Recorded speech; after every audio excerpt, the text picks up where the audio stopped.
Welcome to Build Wise, the podcast where construction meets wisdom. Join us as we explore the ins and outs of the construction industry. We're going to share insightful tips, dive into the latest trends.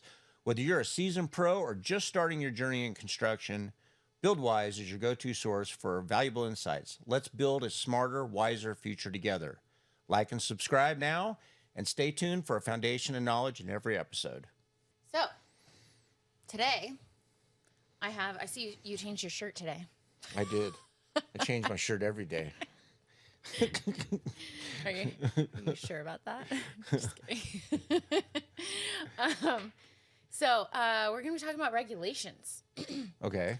You know, in the construction industry, there's a lot of regulations, building regulations, environmental regulations. Let's dive in. What are building regulations and how can people best understand them? To read up on them. Just to read up? That's a good question. It depends on what you're doing. I mean, there's regulations in every industry, right? Right. So you've got, let's just say, for instance, you're building a house in a historical renovation area. One, you need to know you're in an area like that. And two is there's a whole new set of rules that goes along with even your set of drawings that drawings may not cover. Mm-hmm. And so there's that whole big regulation there. But then there's also just your everyday regulations, you know, your laws and your codes and all these different things. And so Idaho has, building departments, and they have people that come out and do inspections. I thought I liked that. But now you don't? I'm beginning not to like it. Okay. Why is that? Because I'm finding that it's too loosey-goosey and the subs just kind of do their own thing. Hmm. And there needs to be a little more regulation. There needs to be some repercussions that happens when a subcontractor does not follow the plans or the specs or the local regulations, and they should be kind of laughed out of the job site for saying, this is just how we do it here. Yeah, it just isn't blind. Even though the plans and the specs and the structurals all say one thing, but that's just how we do it here. Yeah. And that, to me, and I've said it on the other podcast, that's just an irresponsible statement. And it's not fair to the industry or the other trades or the contractor or the client, the homeowner, whoever it might be. It's just not right. So, yeah. Well, when it comes to regulations in Idaho, what have you noticed works and doesn't work? You said that you don't like that they're kind of loosey-goosey with regulations. So what's not working for Idaho, and what could we implement here that would do better for us? So when I guess the only real way to answer that is to try and give an example. So, when you have somebody that doesn't follow the plan, right? And as the contractor, you're paying, your contract is to execute that plan and to do it properly. Right. And when they don't, and they just do it like they do it in Idaho, and then the inspector comes out and inspects it, and they're like, oh, yeah, that's cool. And some inspectors are better than most, but it just depends on who you get. And there is a certain standard of way they do things here that it really they just kind of go, oh, that's fine. I know what the plan says, but that's fine. But really what should happen is they should get a correction notice. They should have that sub, corrected or, shown that you can't do that. Here's your correction notice. Do it like the plan or get it changed. Mm-hmm. And I ran into my first inspector the other day that was kind of like that, real stickler. And they seem to be getting better and better. I think that things are tightening up a little bit because of the influx of people and everything like that. Yeah, seems like but what'll happen is subcontractor will do it like he thinks he should do it rather than what the plan says. And then you kind of say, hey, you can't do that. And they say, oh, well, here's a change order, or they'll just do it and charge you and not even give you a change order. And then if you don't like it, they just lean the job. That's their silver bullet. They just go, lien. Yeah, there should be some kind of regulation on that, so that they can't just lean a job. They got to have some kind of accountability, it seems like. Well, and when you get into some of the bigger companies and bigger trades, they seem to get it. There's a little more professionalism. The smaller guys don't. They swing a hammer, they go down for $50 and get a registration, call themselves a contractor, and then they have no clue. Yeah. And I say no clue. They might be a good craftsman, but they may not understand how that side of this thing works. And the way, there should be a notice when they start the job. I know in California they have what they call a 20-day preliminary notice that you have to give, and without it, you really don't have lien rights. Okay. There should be a notice of completion, so that basically when this subcontractor is complete, then they get to file a notice of completion. So that kind of clock starts their lien clock ticking. Yeah. What happens right now is, in their mind, they think they're finished. Contractors over there pinging them for a month and a half that, hey, you're not done yet, come back and finish. This guy goes and files a lien because in his mind he's finished, and he's got other stuff to do. It's not, and they like to use the term substantially complete. Yeah. I've read the code. It doesn't say that. I think there's some instances when it is substantially complete and there's like a little punch list or something, no big deal. But if you're not done and you're not complete, and it's not to the point where you could do a punch list, like clean this, fix that, whatever, it's not considered complete. Okay. And so, they just do what it's just the same old thing. It's like the Wild West. They just do whatever they feel like doing. They could care less what the contract says. They can care less if they gave you a proper change order or a heads up. What they'll do is they'll finish the job, hand you a big old fat bill. You don't get any change order. You don't get any chance to discuss it. You don't get any chance to try to make it work out or discuss other things, other options. And then they just go pay it or else. And it's really just kind of a, holding you hostage situation, and it's not good. So I think, there needs to be a little bit more regulation in the state, and some of those things need to change. And then trying getting a lien removed from one of these erroneous liens, it's hard. It's not easy. Sounds like a nightmare. It's a total nightmare, and it's not probably fair. delays the job a lot, which is not fair to the client. Delays the job, delays financing, delays everything. It's not the magic bullet that everyone thinks it is. It's just like now. And then I had a guy put a lien on a job that we had an argument. He slaps a lien on there.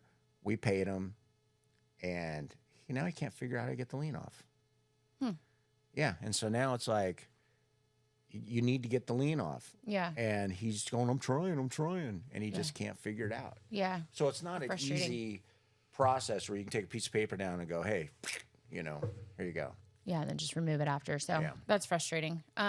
So how are building regulations, building code regulations, how do you stay in compliance with them? Is there, I mean, it seems pretty straightforward, but for anybody that's new, do you just... How do people know what they are? You said read up on them, know them. Is it something that's common knowledge, or is it something that you've learned through years and years of practice? Yeah, that's a lot of years and years of practice. It's knowing where to find them. Okay. It's knowing how to look them up, knowing who to ask, knowing the right questions to ask. And that's why using an experienced contractor is really important, because not everything goes according to plans and the whole game plan. And you're going to have to figure out, hey, we got this problem. Who do we ask? Yeah. And the only really way you know who to ask is if you have some experience, and who to start with. So it's trying to think of a good example, but if you have a change on your floor joist change, like a head out or whatever, or you want to change an area, say maybe get depressed. Your best way to go about doing that is because that, when the inspector comes out and it doesn't match the plan, that, if you want to change that, you need to probably go to the architect or the engineer and say, I want to drop this. Can you give me a detail and a cut? Then you take that down to the city or county, and then you submit it as a revision. It's cheap. It's like $25 or $30 or something like that, depending on how complicated it is. But, Right. and then they'll review it. And sometimes they do it right there over the counter, and sometimes it take a few days. But then they rubber stamp it, and then you slip sheet it, like we discussed in another podcast, and put that with the job site set of plans. Okay. So, and while we're on the plan thing, job site plans cost money to put together. Right. And they should be treated with respect. And what I'm finding is, I show up on the job site and those plans are trashed, wet, strewn all over the place, pages missing. They destroy them, and you wonder why they can't read a set of plans is they don't have any respect for them and they destroy them. And it's like, the guys that respect the plans, you can tell are guys that, they care. Yeah. And so, try to be one of those subs that cares and respect the drawings, respect the documents, and really just treat them like they're the contract that it's written with. I mean, you wouldn't go throw your contract in the dirt and stomp all over it, Yeah. So maybe I can throw that back in the plans podcast, which, by the way, if you guys want to know more about plans, we did just do a podcast on plans, so please check that out. Lots of information in there. But going back to regulations, what measures do you take to maintain a safe work environment for the subcontractors and anyone on the job site? And do you have any stories? Yeah, I got a lot of stories on that. The safety thing. So I hear everybody thinks safety costs time and money, right? And up front, if you've never done a good safety program, it might feel that way at first. Until you have someone die or get hurt on a project, one is you should feel really bad that you allowed that to happen on your job. But two, now you've got this family that either might have somebody that can't support them now. Their entire life changes. And I find that a lot of people, especially in the residential arena, they're hanging off of roofs. They're, hanging over sides, doing mile-tall ladders without being properly, tied off and following all the regulations. And all it takes is once. Yeah. That's all it takes. And it's, fortunately, I've only had on any of my projects a few scrapes and, we've had a couple of near misses, but to be honest with you, if we didn't have the safety protocols in place that we did, they could have been tragic, but they were good. But we did an after action assessment. You got this whole gamut of safety stuff. And if you guys haven't done this, if you go to any of these online programs that does the OSHA safety training programs, take the test. Like, just go through it. It's an online thing. It's really simple. And it teaches you some stuff, kind of gives you the basics. It's not everything. But, you've got the OSHA 10, start with that. You got OSHA 30. You got specific ones. You got bigger ones. You got all these different things that you could really, really learn how to be safe and how to function on a project safely. And no one's going to make fun of you being safe, ever. And if they do, you're on the wrong project. Yeah, for sure.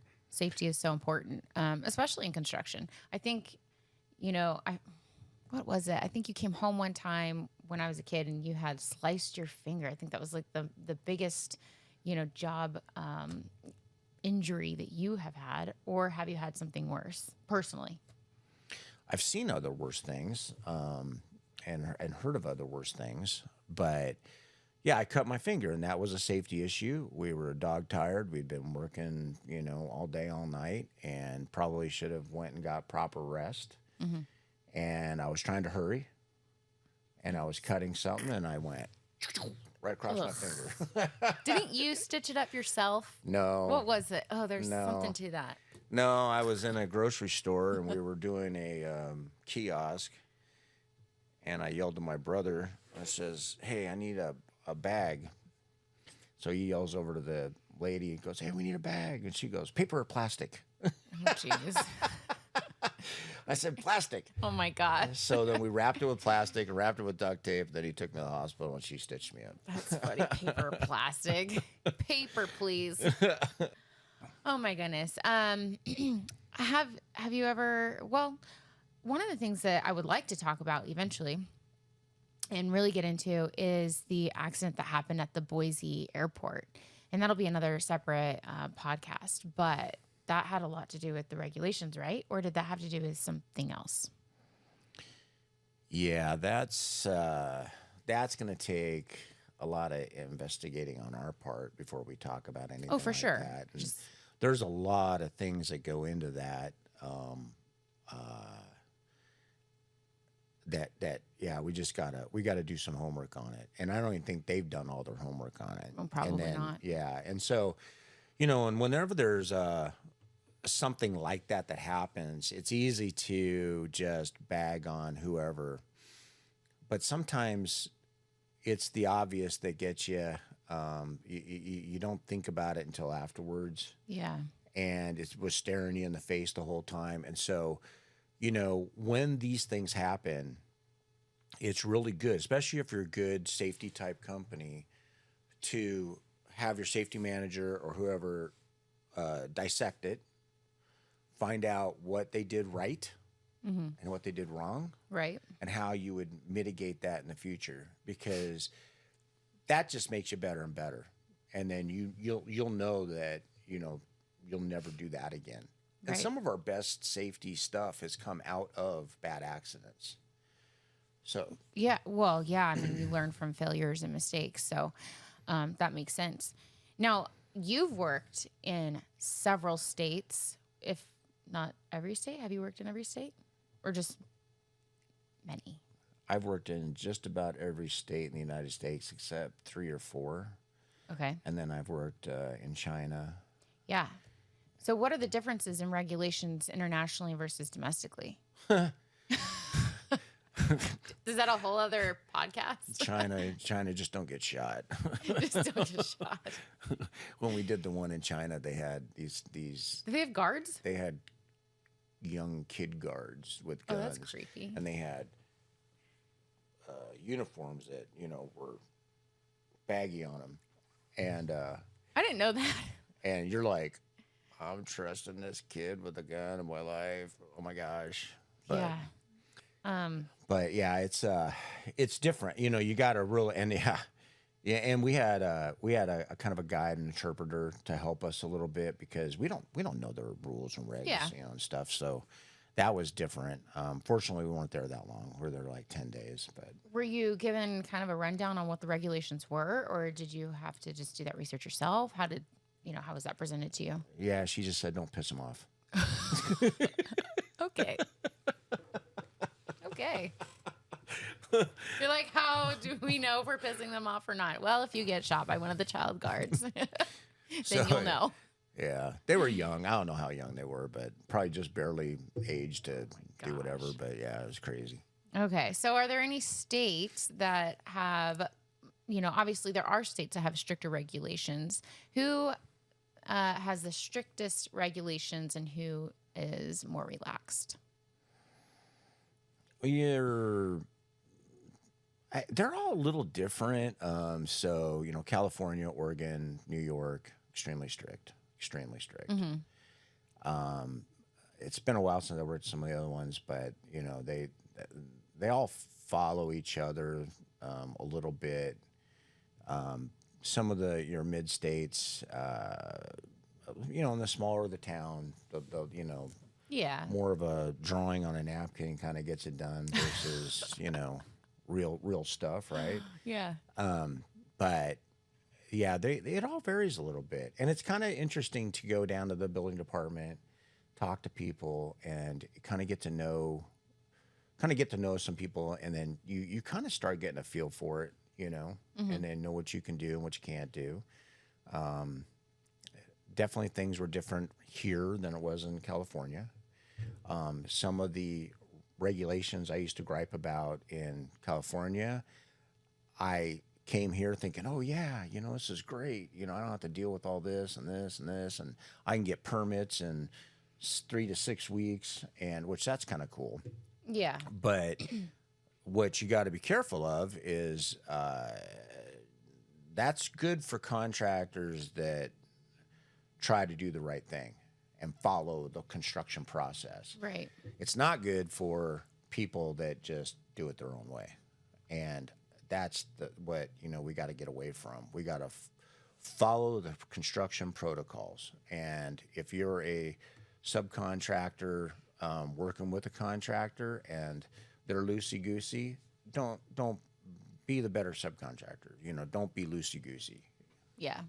So, what are some of the environmental regulations that you ran into, and that impact jobs? Do you have any stories? Yeah. So, we had a fire ant problem in Southern California. Yeah, we talked about that in Yeah. episode 1. Yeah, and it was save the ants. Ants, you guys, ants. Ants. And so you couldn't kill them. You had to relocate them. What if you left one behind? Okay, now that's pretty funny. No ant left behind. But Would they come marching back? oh yeah. Yeah. I get a little dad humor when I work with my dad. It just, it's crazy that, some of it I think comes out of, a good intention, but then some of it you stand back and go, boy, that's stupid. It's just, you can't kill the fire ant. How would our ecosystem collapse if all those fire ants? I don't know. We're probably going to get somebody making comments about that. So Oh, well. probably just the ants, not the uncles.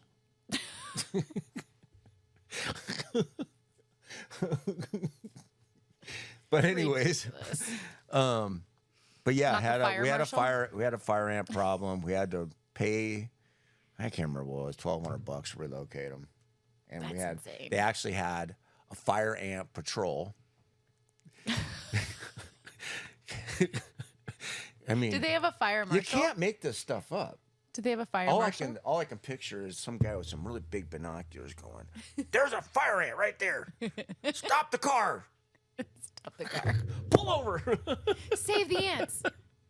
So, Oh, my goodness. yeah, so we had to have those relocated. I did a job in Murrieta. We had ground squirrels, Okay. and I care for the squirrels a little bit more than the ants. there's quite a few. It looked like whack-a-mole out there. I mean, you drive by and it's like, Yeah, that's funny. but then there was a time. So we had, we got clearance. They did a squirrel study thing. Squirrel study? Yeah. Was it squirrely? It was squirrely. And then we had, which was kind of cool, we had, we were doing a Burlington coat factory, and it was an old Toys R Us. Mm-hmm. And we had a mama owl in a sign, an Oh, old sign. that's cool. And she had eggs. And so literally the whole place was done, except we had this old delivery Toys R Us sign that had an owl in it. And my so we gosh. waited until they What a hoot. we waited till they were hatched, and then took the sign down. You had to wait till they were hatched? Yeah. Wow. Yeah, because Yeah. you Well, can't. we called the animal services, and looks in it. Yep, that's an owl. And then Yes, I can see too.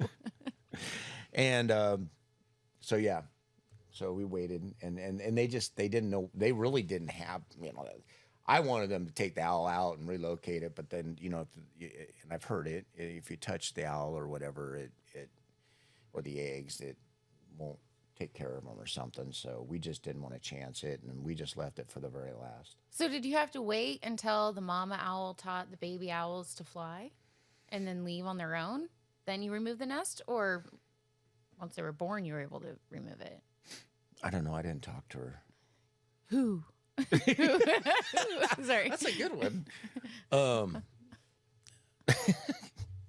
No, we just kind of all talked about it with the Humane Society people, and just determined that was the best course. And it was on the backside of the building, so it didn't really matter that much. And then by the time we were done, she was gone, and babies were gone. And yeah, I mean, and then we had another job where memory care facility, and we had a courtyard, and there was this mama rabbit with a bunch of baby rabbits. Yeah, you can't touch those either. No. And so we called the Humane Society, which was funny that they really didn't know what to do with them either. And so I guess it would be like splitting hairs or something. Oh, man. But we ended up doing is he actually talked to a place that dealt with autistic children and stuff. Oh. And they took them over there, and the kids get to pet them and play with them, and you know, Wild rabbits? It's, well, I mean, they're baby little tiny things. I mean, they look like little tiny peanuts. And then they you know, they raised them and they fed them, and they got to eventually, I mean, think about it, they're domesticated by this point now that they're growing up in that environment. So yeah, so so we found a home for them. And so Must have been wabbit season. duck season, Duck season. rabbit season, duck season. So anyways, but yeah, it was, you know, you come across stuff like that, and I think it's important, you know. Yeah. You care for, and you got to watch out for it. You know, you just don't want to, you know, like there was a lot of equipment in that area, and I had to put cones up and everything and keep people away. And they're like, "For what?" I said, "You know, it's a rabbit test."